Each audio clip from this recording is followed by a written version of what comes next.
All right, music fans, welcome back. Harmless Dave here, talking about real music in real time for a couple of real people out there, just like you, just like me. All right, going to be talking about farewells. All right, everybody's saying farewell. Um, some of these folks are faking you out. If you're into this music and you want to say farewell, this might not actually be farewell. And maybe in a few other cases, uh, some of these bands might be overextending themselves, and this might be it.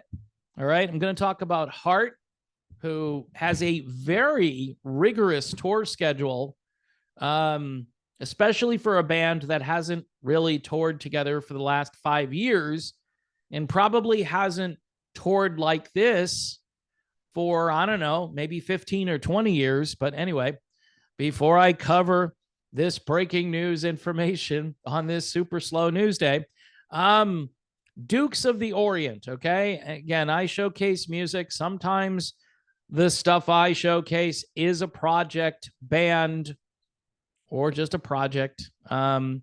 This is pretty cool stuff, though, all right? Dukes of the Orient, John Payne, and this keyboardist by the name of Eric Norlander, who is just like so old school. If you like, say, Emerson, Lake and Palmer, and of course the band Asia, because you got the Dukes of the Orient. That's really who they're trying to pay tribute to. Now, again, John Payne is no, he's no John Wetton. All right, John Payne, John Wetton. People get confused. The late great John Wetton was like just one of the great singers, and his whole sound, his everything about John Wetton was very unique and original. Hard to replace him. Some people like John Payne a lot. I'm kind of, vocally speaking, I don't think he sounds like John Wetton, but some people like the fact that he has kind of this dump truck hauling gravel vocal. But this is really some great music. You should listen to it for sure. Dukes of the Orient, this is their first album. They have another album that came out a couple of years later. I'm not sure if they're coming out with more. I hope they do, because it's old school. The album is recorded all analog, so you hear the difference right away. It's very warm. You can hear all of the instruments. There's lots of air in it. There's not all of this noise and compression, and so they really did a great job there. Now, on to the topic du jour. Again, a fairly slow news day here. I'm looking at your generic classic rock website this morning, and Foreigner adds more dates to their farewell tour. Foreigner keeps adding dates to their farewell. Now, based on that little radio station appearance that I highlighted here with the three guys, and one of them, who was not Kelly Hansen, was singing lead vocals. And a few people said to me, you know what? He sounds better than Kelly. They're probably going to keep going. I think they're going to keep going. I don't think Foreigner is actually saying farewell. If they get into the Rock and Roll Hall of Fame too, that's just going to make their visibility go through the roof. So people are going to say, hey, you guys are in the Hall of Fame. You need to tour. You can't quit. I would say Foreigner is going to continue. And it may be a long time before they actually say farewell. They could do the same thing that Kiss did, or what the Eagles have been doing. By the way, the Eagles are on their farewell tour, supposedly. I got people telling me that Don Henley is lip syncing. I don't know for sure. That to me seems very sacrilegious, because the Eagles were always very meticulous during their live performances, and they tried to sound just like the record. Now, if they can't sound like the record anymore, maybe they're just playing the record. Maybe that's what's going on here. I don't know. They don't want to disappoint their fans, right? And the fans want to hear a band that sounds familiar.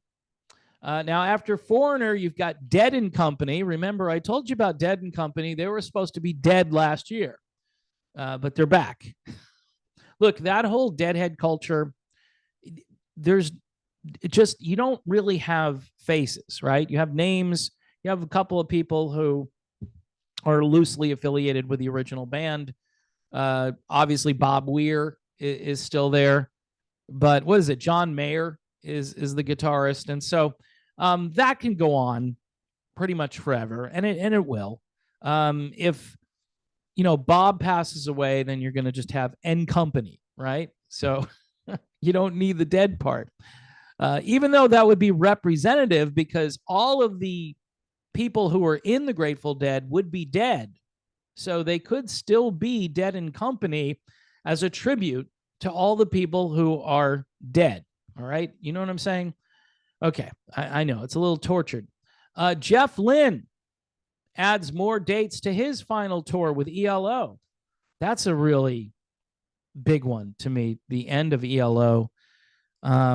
Jeff Lynne, just one of my favorite musicians of all time. Just, I put him up there on the same pedestal as anybody in the Beatles, anybody in the Rolling Stones, anybody in any band. Jeff Lynne is right there. All right. And the stuff he produced, I think of Full Moon Fever, just spectacular. Traveling Wilburys. He worked with Dave Edmunds years ago. I mean, the guy is just a genius. All right. Finally, on this list, you've got Hart. Okay, now Hart isn't doing a farewell tour. And apparently they're not going to try to reinvent themselves because Ann Wilson, she didn't want to just go out there and play Hart music, but apparently they're going out there and they're going to play Hart music. So good for them. Now, what's interesting is they call it the Royal Flush Tour. Not sure. Are they flushing their career down the drain? Because it's going to be ending. A royal flush, Dave, I know it's a good, if you're dealt a royal flush, that's really good. And so they're basically saying that this is going to be the best. Now, they have over 80, that's 80. They have over 80 concert dates coming, Ann and Nancy Wilson. They got a couple of dates hanging out with Def Leppard and Journey and Cheap Trick and all that stuff. But man, I looked it up and yes, they added dates. And this is a band that hasn't toured together in 5 years.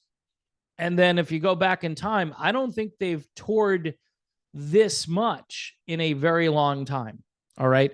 And if you're a Hart fan, sure, go see Hart, right? The ticket prices, from what I've heard, I have a patron who says, hey, I can get a ticket, probably a nosebleed, but I can get a ticket for $31 prior to the fees and the processing and the parking and the whatever else you decide you're going to do at the concert. That's still very reasonable by today's standards. Would I go see Hart? Yes, I would, because quite honestly, I think this could be the last time you get to see Hart. Now, they won't announce that they're quitting or anything. Nancy will want to continue on, and Ann will say something like, well, I don't want to just go out there and play Dog and Butterfly. I want to go out there and reinvent the wheel and be edgy and progressive and all this stuff. And if it's just going to be us being a classic rock band, which, by the way, it appears that it's just Hart being a classic rock band, I think Ann will be bored with that, or she'll pretend that she's bored with that. Look, the couple of performances they did right around New Year's, as we say in old Italian English, it was kind of mensa mensa. It was kind of, Ann's not hitting the notes. She's doing the duck and the curve and all of that. And she's sitting on a stool, I believe, for a good portion of the concert.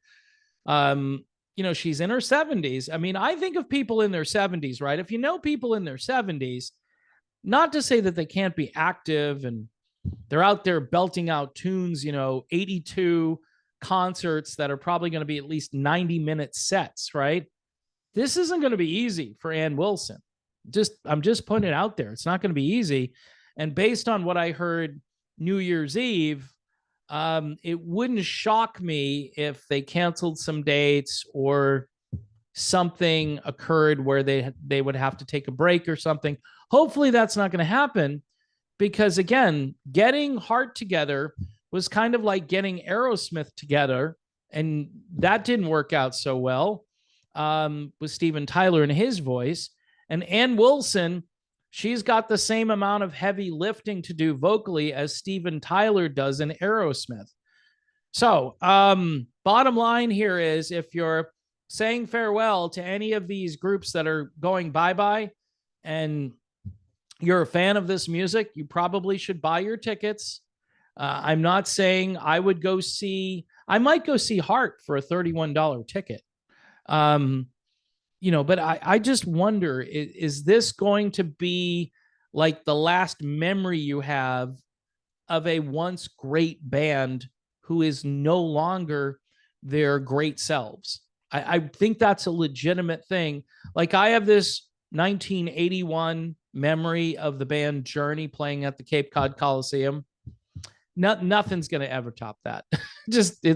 I'm sorry. I mean, my memories are getting a little foggy, right? But all I know was it was spectacular. The band in their prime. And no like suspicion. I wonder if they're really singing this. I wonder if there's a backing track. No, this is the problem with rock and roll when it gets old and you have all this technology. Do I think Jeff Lynne is going to have technology for the ELO shows? Absolutely.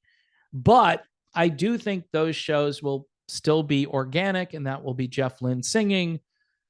Don Henley being accused recently of possibly lip syncing. Yeah, that's a real probability. They need to get through all of these tour dates. And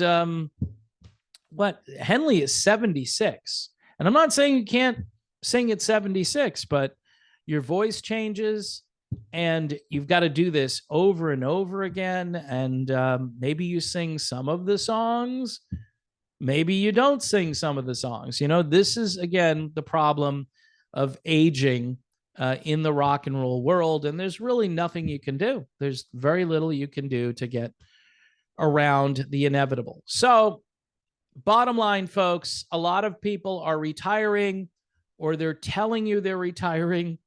The never-ending farewell. In the case of Hart, they're not really saying farewell, but my guess is if they're doing this many gigs, I think they're going to need a big break after this. And if they weren't, relishing being on the road, I mean, these dates are pretty close together. If you go to their website and check it out, it's going to be a tough go.